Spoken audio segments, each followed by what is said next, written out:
যিসকল মানুহ তুলিৰাম ৰংহাং ডাঙৰীয়াৰ ঘৰলৈ গৈছো বুলি ছচিয়েল মিডিয়াত তেওঁলোকে ঘোষণা কৰি গৈছে, অথচ পুলিচে ৰাস্তাত তেওঁলোকক ৰখাই দিয়া নাই।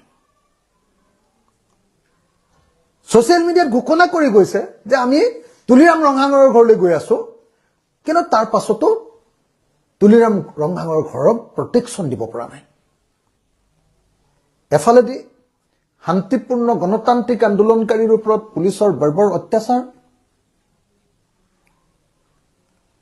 আৰু আনফালেদি পুলিচে CMজনৰ অৰ্থাৎ কাৰ্বি আংলং স্বায়ত্তশাসিত পৰিষদৰ মুখ্য মানুহজনৰ ঘৰটোকে তেওঁলোকে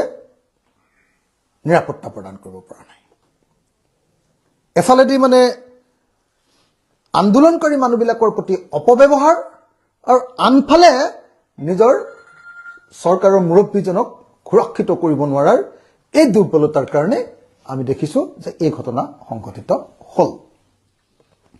আমি যুগ যুগান্তৰ দেখি আহিছো যে মানুহে যেতিয়া এনেকে আন্দোলন কৰে, তেতিয়া বিজেপি চৰকাৰখনে সদায় আন্দোলনকাৰীৰ লগত আলোচনা নকৰি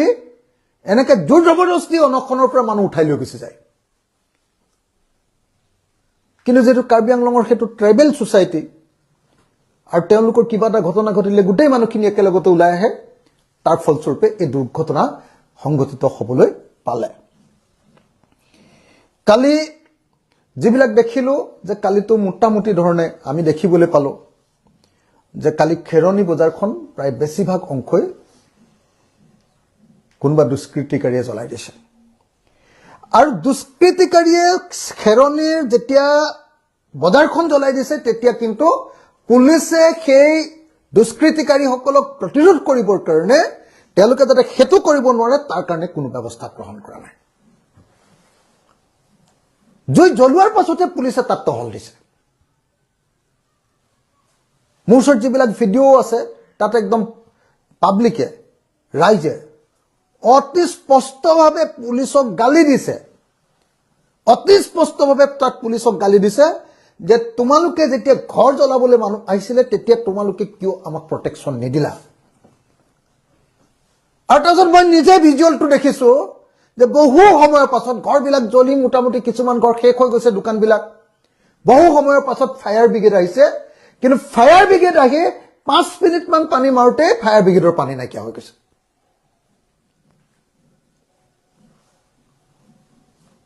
গতিকে কালি কাৰ্বি আংলঙত যি ঘটনা সংঘটিত হৈছে, এই ঘটনাটোৱে দেশ ত্যাগকৈ হিমন্ত বিশ্ব শৰ্মা চৰকাৰৰ গৃহ বিভাগৰ বা পুলিচৰ সম্পূৰ্ণ দুৰ্বলতা প্ৰকাশ পাইছে। আৰু সেইকাৰণে আমি একেটা সময়তে সকলো ৰাইজকে, সকলো শ্ৰেণীৰ ৰাইজকে, সকলো জনগোষ্ঠীৰ ৰাইজকে শান্তি শৃংখলা বজাই ৰাখিবৰ কাৰণে অনুৰোধ জনোৱাৰ লগতে অসম চৰকাৰক নিন্দা কৰিছো, অসম চৰকাৰক গৰিহণা দিছো। অসম চৰকাৰৰ স্বৈৰতান্ত্ৰিক আচৰণে আন্দোলনকাৰী মানুহবিলাকৰ ওপৰত কৰা অত্যাচাৰক গৰিহণা দিছো। আৰু আন্দোলনকাৰী মানুহৰ ওপৰত অত্যাচাৰ কৰাৰ উপৰিও তাৰ পৰৱৰ্তী সময়ত যেতিয়া দুষ্কৃতিকাৰীয়ে দোকান বা ঘৰ জ্বলাইছে, তাক প্ৰতিৰোধ কৰিব নোৱাৰাৰ কাৰণে, তাক মানুহক সুৰক্ষিত কৰিব নোৱাৰাৰ কাৰণে, জীৱন আৰু সম্পত্তি সুৰক্ষিত কৰিব নোৱাৰাৰ কাৰণে আমি এই অসম চৰকাৰক গৰিহণা দিছো, নিন্দা কৰিছো। আৰু সেই নিন্দা আৰু গৰিহণা কৰি কালি ৰাতি 1:30 বজাতে মই অসম চৰকাৰলৈ স্মাৰকপত্ৰ প্ৰদান কৰিছো ৰাইজৰ দলৰ সভাপতি হিচাপে। স্মাৰকপত্ৰত আমি স্পষ্টভাৱে কৈছো যে সাংঘাতিক ধৰণে উত্তেজনা চলি আছে আৰু সেই উত্তেজনা বিয়পি যোৱাৰ সম্ভাৱনা আছে। গতিকে চৰকাৰে ৰেপিড ফ'ৰ্চ দি তাৎক্ষণিকভাৱে মানুহৰ মাজত চলা এই সংঘাতক পৰা ঠাইখনক বচাব লাগে আৰু তাৎক্ষণিকভাৱে মানুহক সুৰক্ষিত কৰাৰ ব্যৱস্থা গ্ৰহণ কৰিব লাগে। আনহাতে লগতে আমি এইটোও কৈছো যে যি দাবীৰ ভিত্তিত সেই আন্দোলন হৈছিলে, সেই আন্দোলনকাৰীৰ লগত তৎকালীনভাৱে আলোচনা কৰিব লাগে। যদি কাৰ্বি মানুহৰ লগত তেওঁলোকৰ নিজৰ ভূমি সুৰক্ষিত কৰিবলৈ কৰা এটা শান্তিপূৰ্ণ গণতান্ত্ৰিক আন্দোলনকাৰীৰ লগত আলোচনা কৰিবৰ কাৰণে তুলিৰাম ৰংহাং প্ৰস্তুত নহয়, 14 দিন বহি থকাৰ পাছতো, 13 দিন বহি থকাৰ পাছতো 13 ঘণ্টা 13 মিনিট বহাৰ পাছতে আচলতে আলোচনা হ'ব লাগে 13-14 দিন বহি থকাৰ পাছতো আলোচনা হোৱা নাই আৰু অসমৰ মুখ্যমন্ত্ৰীয়ে যি সময়ত সদায় খিলঞ্জীয়াৰ কথা কৈ থাকে সেই খিলঞ্জীয়া কাৰ্বি মানুহে ভূমিপুত্ৰ অসমৰ প্ৰথম আদিবাসী কাৰ্বি মানুহে যেতিয়া আন্দোলন কৰিছে সেই আন্দোলনকাৰীসকলক মাতি আনি তেওঁ আলোচনাত বহিবৰ কাৰণে কিয় সময় নাই মুখ্যমন্ত্ৰীৰ গতিকে অচিৰে সেই আন্দোলনকাৰীসকলৰ লগত আলোচনাত বহিবৰ কাৰণে মই দাবী উত্থাপন কৰিছো যিসকলৰ ঘৰ আৰু দোকান জ্বলাই দিয়া হৈছে যাৰ গাড়ী আৰু মটৰচাইকেল জ্বলাই দিয়া হৈছে তেওঁলোকক সম্পূৰ্ণৰূপে ক্ষতিপূৰণ দিবৰ কাৰণে মই অসম চৰকাৰৰ ওচৰত দাবী উত্থাপন কৰিছো আৰু ৰাইজক মই বিনম্ৰতাৰে হাতজোৰ কৰি অনুৰোধ কৰিছো যে শ্ৰদ্ধেয় ৰাইজ আপোনালোকে কোনেও উত্তেজিত নহব আমি জাতি আৰু জাতিৰ মাজত কাজিয়া লগাৰ জৰিয়তে সংঘাত লগাৰ জৰিয়তে কেতিয়াও কোনো সমস্যাৰ সমাধান নহয়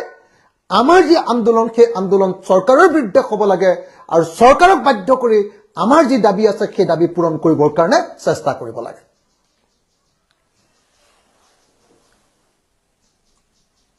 অসমৰ মুখ্যমন্ত্ৰীক মই দাবী জনাইছো তৎকালীনভাৱে কাৰ্বি আংলঙৰ এই গোষ্ঠী সংঘাত বন্ধ কৰিব লাগে দীৰ্ঘদিন ধৰি আমি বিটিএডিত সেই বিটিচি এলেকাত এনেকুৱা ধৰণৰ সংঘাত বহুত দেখিলো অসমৰ বিভিন্ন ঠাইত এনেকুৱা ধৰণৰ সংঘাত অনেক দেখিলো আৰু অনেক সংঘাত শেষ হৈ যোৱাৰ পাছত অসমখন শান্তিপূৰ্ণ হৈছিলে আকৌ হিমন্ত বিশ্ব শৰ্মাৰ হঠকাৰিতাৰ কাৰণে আকৌ হিমন্ত বিশ্ব শৰ্মাৰ দুৰ্বলতাৰ কাৰণে আকৌ হিমন্ত বিশ্ব শৰ্মাৰ স্বেচ্ছাচাৰী মনোভাৱৰ কাৰণে আৰু অসমৰ জনগণৰ প্ৰতি সন্মান প্ৰদৰ্শন নকৰাৰ কাৰণে পুনৰ এনেকুৱা গোষ্ঠী সংঘাতৰ পৰিৱেশ গঢ়ি উঠিছে আৰু এই পৰিৱেশ কলিতে নাইকিয়া কৰিবৰ কাৰণে মই চৰকাৰক দাবী উত্থাপন কৰিছো এই চৰকাৰৰ ব্যৰ্থতা আৰু এই ব্যৰ্থতা সৰু সুৰা ব্যৰ্থতা নহয় মই ভাবো যে এনেকুৱা ডাঙৰ ব্যৰ্থতাৰ পাছত অসমৰ মুখ্যমন্ত্ৰীয়ে গৃহমন্ত্ৰী হিচাপে পদত্যাগ কৰিব লাগে মই অসমৰ মুখ্যমন্ত্ৰীক গৃহমন্ত্ৰী পদৰ পৰা পদত্যাগ কৰিবৰ কাৰণে দাবী উত্থাপন কৰিছো কালি আৰু আজি কাৰ্বি আংলঙত লগত হোৱা ঘটনাৰ কাৰণে মই অসমৰ মুখ্যমন্ত্ৰীক গৃহমন্ত্ৰী পদৰ পৰা পদত্যাগ কৰিবৰ কাৰণে দাবী উত্থাপন কৰিছো ধন্যবাদ